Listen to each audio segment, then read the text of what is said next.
If you want to get an A in your English writing exam, you can use the technique of repetition to make your writing more effective. One type of repetition is the repetition of sound, right? Because words are sounds put together and ascribed meaning to, right?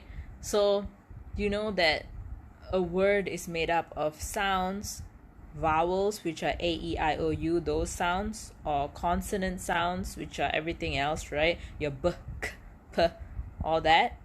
And you know that a word has sounds in the beginning, middle, and end. So sounds can be repeated for the same reasons words, phrases, and sentences are repeated, right? For impact, but it's also about its musicality, its rhythm, because we're talking about sound, which is very much like music, right? And so there are three different categories that we've identified. Number one is alliteration, where in a group of words that are close by, right, the first sound of words are repeated, right? So it has to be that first sound in the words.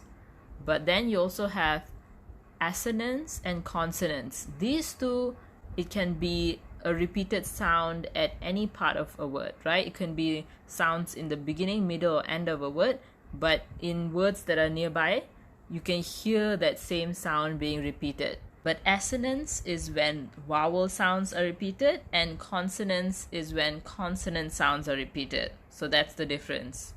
Okay, so I'm going to give you 3 sets of examples. For each set, there's going to be one sentence without the technique and then one sentence applying the technique. And you can tell why it's effective. Okay, let's look at alliteration. This one is without alliteration. After recess, students feel more energetic for their next class. This one is with alliteration. Students feel relaxed and refreshed after recess as they have rested and are ready to face their next class. Here you can see the sound, the first sound that is being repeated is the R sound, the R sound. And you can see many words starting with the R sound. And it's more impactful, it's more lyrical. Now for assonance, without assonance, I went to the lake.